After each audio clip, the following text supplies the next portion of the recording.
Do you know that to be able to have your first conversations in French, you don't really need to learn a lot of grammar and conjugation tenses and all that. No. The secret actually lies in focusing on the most common words. Bonjour tout le monde, I'm Cassie, your French tutor, so you can discover France the French way. And now is the perfect time to give a thumbs up and subscribe to the channel if you're ready to dive into the essence of France. Today, I want to focus on the most common words of the French language, but you probably don't have time to study each and every word of the list of most common words. So that's why I'm going to put them in context just for you and show you how they're actually used. For that, I'm using a list from le Ministère de l'Éducation et de la Jeunesse of France. And wow, looks boring. So let's spice it up. T'es prêt? On y va. On the list of the most common words, what you will find are actually these small words, they don't really make any sense by themselves, but they structure a sentence and therefore your ideas and the message you want to convey. They're pretty much the backbone of your sentence and they make it understandable and coherent. So on that list, you will find what we call the article, les déterminants. They are le, la, les, un, etc., etc. And they're pretty important because they tell you the gender of the word you're using. Le chat, la grenouille, des animaux. Then you have the prepositions. So you have plenty of them, and I know they are a big struggle for people who are learning French, but bear with me, it's okay. We're not gonna dive too much into details for them, not in this video at least, but just know that they pretty much show the relationships between all the elements of a sentence. The most commons are de et à. So one is the point of origin, the other is the destination, pretty much. Of course, you have plenty of uses for them, but trust me, we need an entire video for that. Je vais à l'école. You also have sur, pour, dans, etc., etc. And of course, in the list of most common words, you will find les pronoms personnels sujet. So they will be je, tu, il, elle, etc. I'm pretty sure you know them already, and they tell you who is actually doing the action you're talking about. Tu apprends le français. Nous sommes sur YouTube. So I know, I went super fast for these small words because, well, you need to see them in context, and they are in each and every sentences. So you will see them in this video. So now, well, actually, amazing transition. I almost have a script for that. So after the pronom personnel sujet, the pronouns, well, we go to les verbes. They're in your sentence to describe an action, and together with the pronom personnel sujet, again, you know who's doing the action. So I'm gonna give you 5 very, very common verbs in French. And I'm sorry for that, but they're irregular. So the first one will be être. Être. So it is to be. And it's not only a verb that describes something, no, it's also an auxiliary. Just like avoir. Avoir, which is to have. And these two are the two auxiliaries we have in French. They are extremely useful because knowing them in present tense will allow you to conjugate other tenses. So for example, for the past. Mostly for the past, you will need them. Je suis prof. Il a une voiture. Donc, être, avoir. You also have dire, which is to say. So it's not to talk, it is to say. You say something, tu dis. Je dis la vérité. Then we have faire. Faire. Donc, tu fais, je fais, etc. Faire actually has 2 meanings. And that's why if you're speaking English with French native speakers, well, they tend to get confused between, do you know? To make and to do. because it is the same thing in French. It is faire. Either making something, so really creating it with your own hands, or doing something. All that will be faire in French. And I highly, highly advise you to learn it and also the conjugations. French, if you want, maybe passé composé too, because we use faire a lot. For example, for activities, like your hobbies. Je fais de la natation. Whereas in English, that would be I swim. Nous faisons du sport. See, we use faire and then the activity. Nous faisons du piano. Like, we learn the piano, we play the piano, whatever. That would be faire. And pouvoir. Pouvoir, which is not an auxiliary in French. Pouvoir, very important. So it is the capacity of doing something. What are you able to do? Able in the way you are allowed to, but also what you physically can do. Both in French. Vous pouvez partir en vacances. You've probably noticed that I haven't conjugated everything because it will take a lot of time, and I truly advise that you just look them up on the internet, like you go conjugation and then one of the verbs I gave you, for example, faire, and you learn that. Okay? It may take a bit of time. Trust me, it is more than worth it. Eh, qu'est-ce que tu fais dans la vie? Je suis prof, et toi? Moi, j'ai pas de travail en ce moment, donc je peux me reposer en attendant d'en trouver un.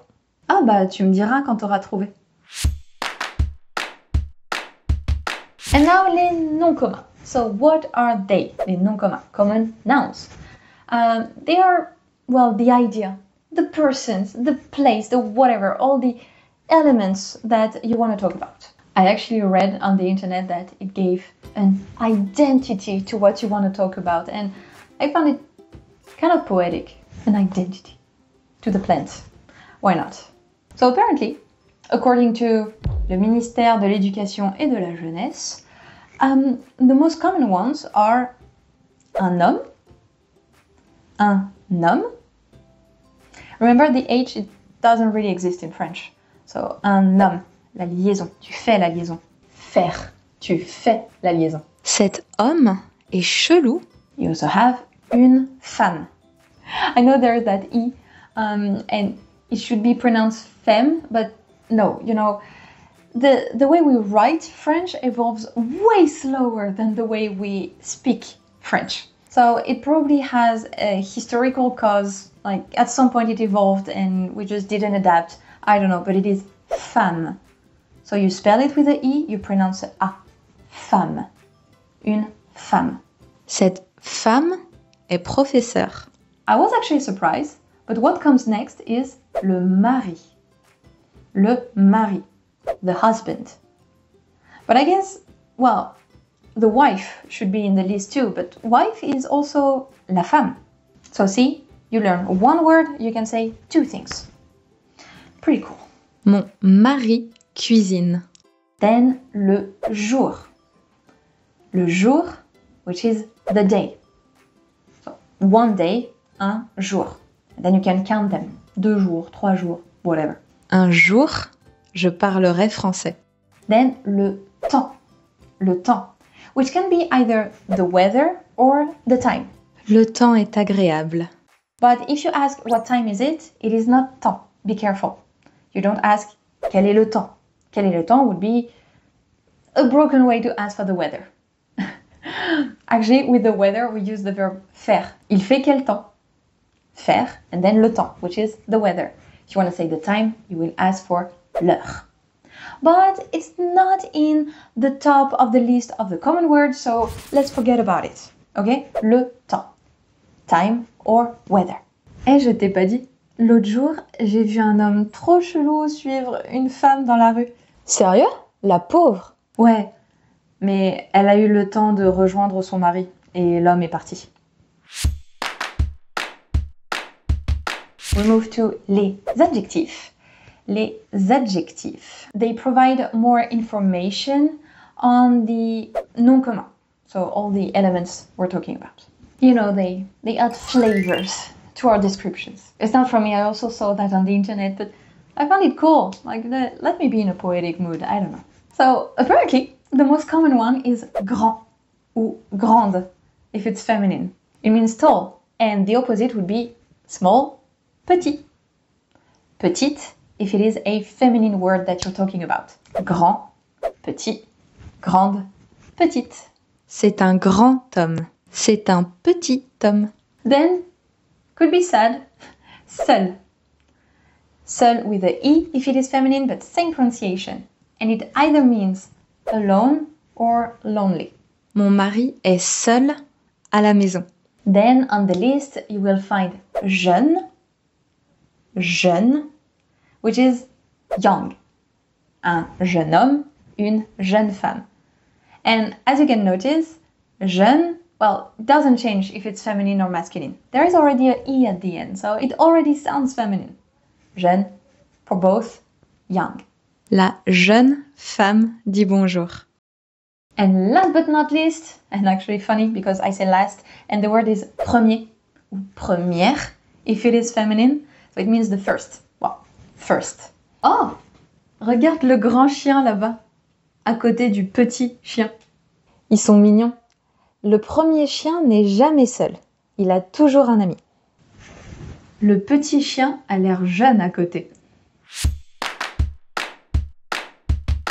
And how do you do if you want to provide more information on an adjective or a verb, maybe? You know, you want to add nuance. Well, you use adverbs. They can be very short too, but also extremely long, though in the list of most common words, they're pretty short, no worries. And I'm absolutely sure that you know them already. Okay, first one is plus. It can be plus, it can be plus. So what I tell my students, and usually it works, usually, you know in French you always have exceptions, like, you know that. So plus, it is when it is positive, you're adding something. Or it is more of something. For example, plus de pain. I'm adding more bread, so guess what? I'm adding that S. You do not say the S if plus is in a negative sentence. So for example, ne plus. Je ne mange plus de pain.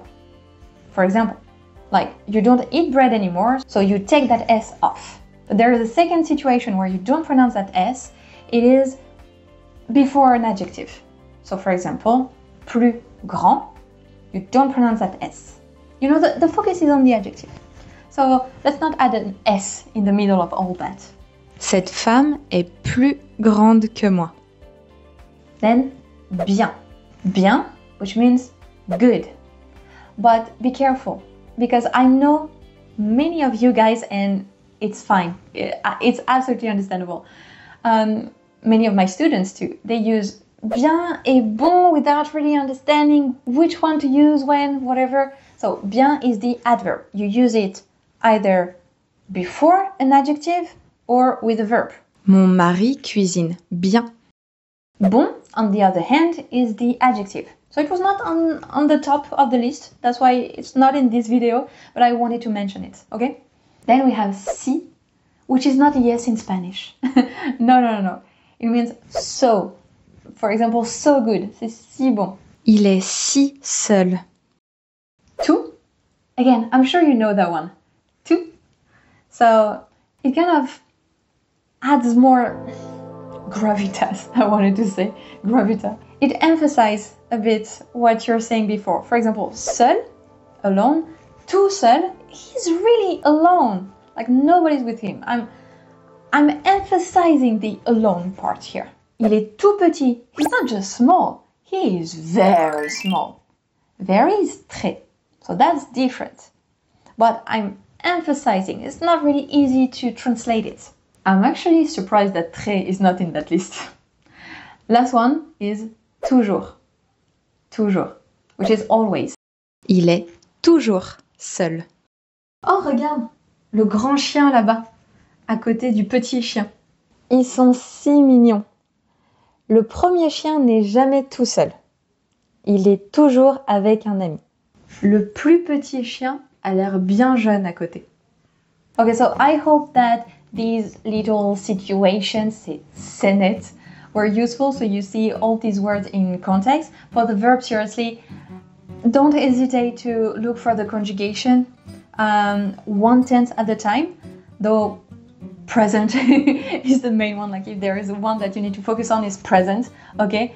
Don't go too fast and then you forget or mix up everything. No. So if this video was useful, please give it a thumbs up. It really helps. And if you want to practice the verbs that you saw in this video, I suggest that you watch this video next because I created a few exercises for you. That was quite some time ago, but still useful. So go check that out next. Et c'est tout pour aujourd'hui. À la semaine prochaine. Salut!